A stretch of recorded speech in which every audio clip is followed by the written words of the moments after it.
This episode features an interview with former Pakistani Defence Minister General Ghazi.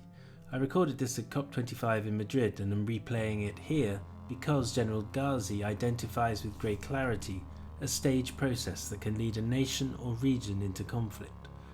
General Ghazi also outlines the critical role of the military as first responders when climate extremes create society-wide suffering. The question is here, what more can we learn from experts in risk that can help us build societal resilience and promote cooperation as opposed to conflict in the face of a challenging future? General Ghazi is a member of the Global Military Advisory Council on Climate Change, that's GMACCC.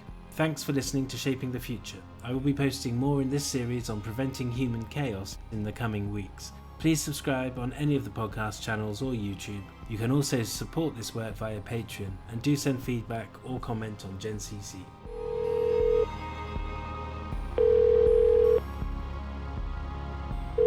General Ghazi, thank you very much for talking to me today. How should military leaders respond to climate change impacts as a national security threat?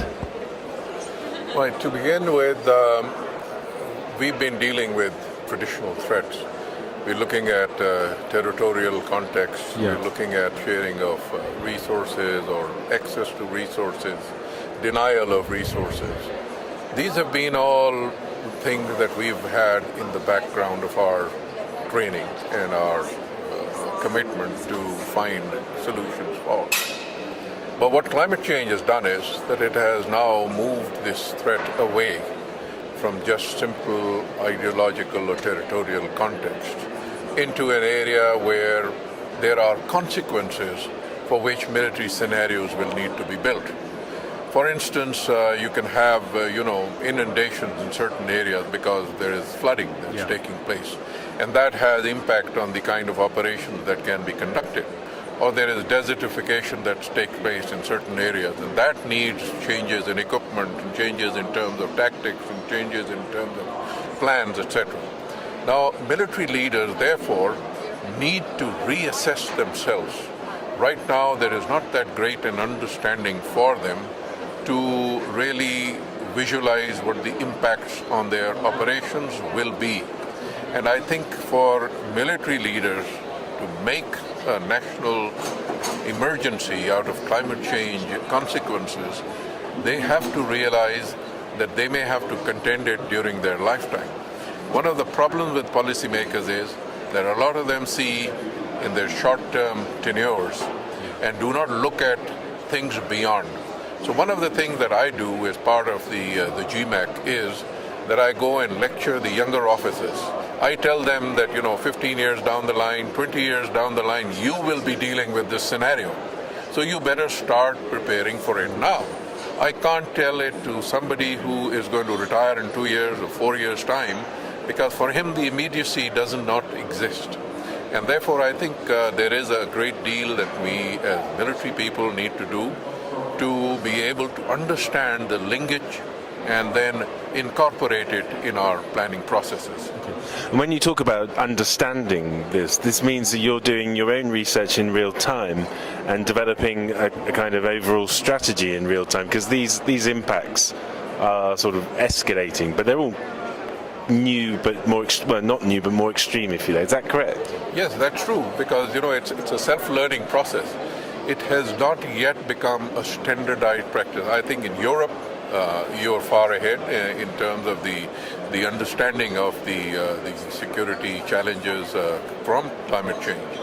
But elsewhere, there is not that urgency yet.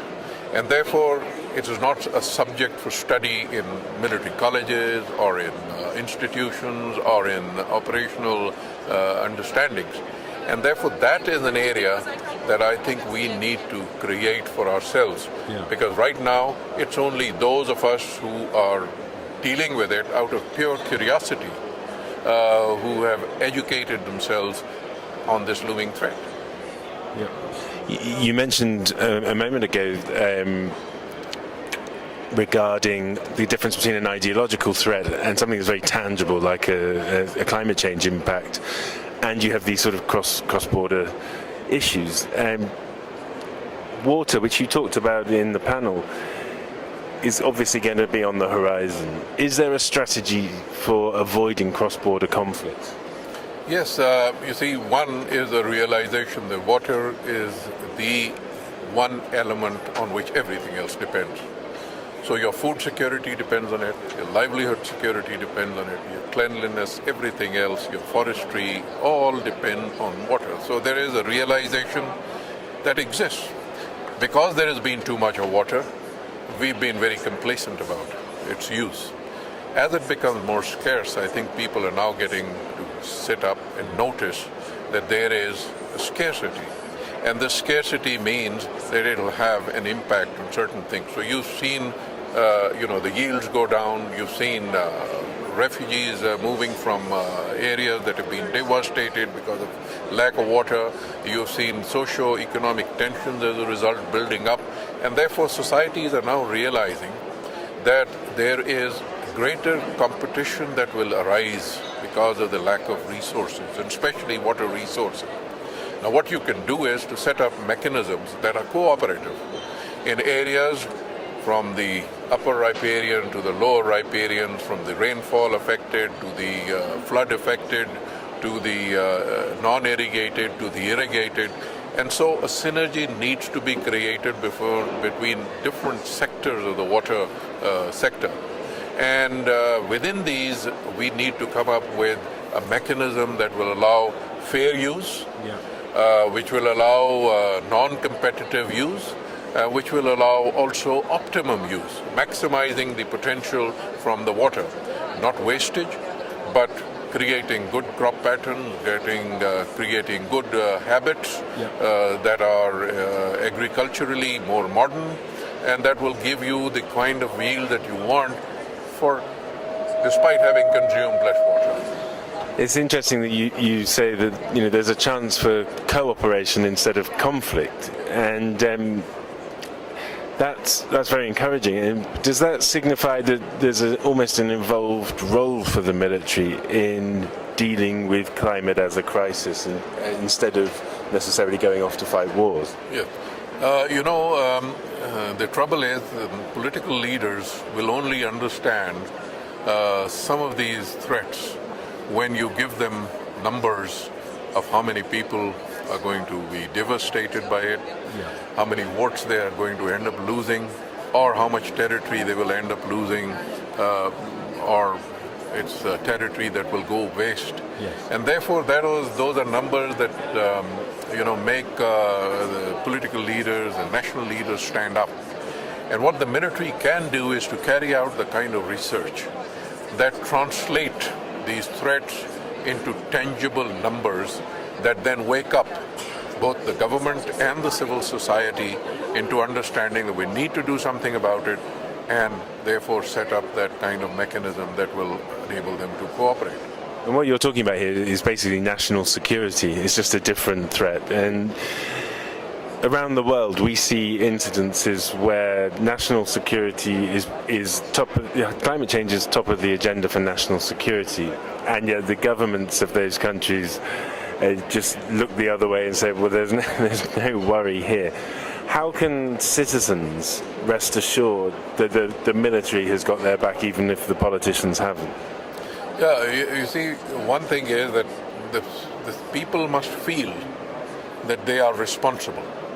Now, unfortunately, in undeveloped countries or underdeveloped countries like ours, the people think that this is the rich country's problem. It's not something that was created by us. We are very low on the emissions platform. We are very, agrarian and therefore non-industrialized. We haven't contributed to the problem that the world is facing, and therefore we bear no responsibility to correct it. It is the responsibility of those rich countries. Now, it starts hitting you when it matters, because if you are suffering from extreme climate events, you are being displaced by floods, or heat is creating pandemics of a certain nature, and therefore you want solutions. Now, in those solutions, I think the best thing for the world to do is to come forward and help. and finding those solutions and transmitting those solutions to these people. And within that, it's the military that becomes, in disasters, the first responders.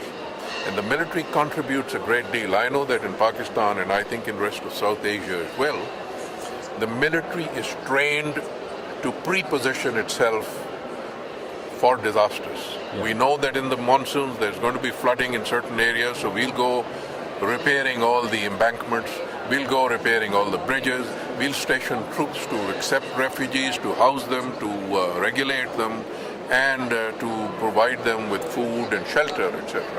Now all of that is part and parcel of something that we've gotten used to. The trouble is that climate change is now making it very erratic.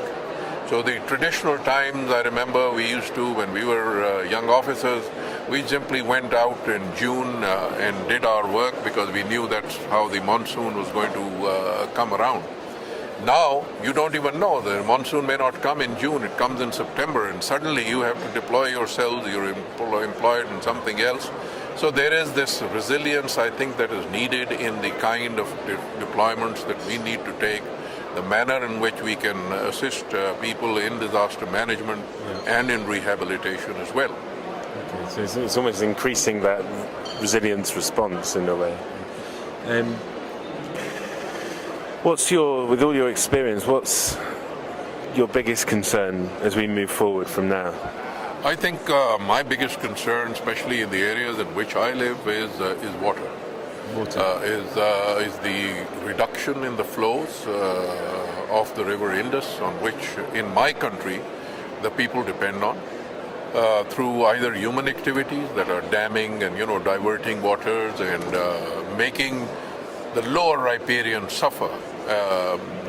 Now, if the intention is to make the lower riparian suffer because there are certain geopolitical or political reasons for which you want subservience or compliance, then I think it is the trigger for a catastrophic conflict taking place.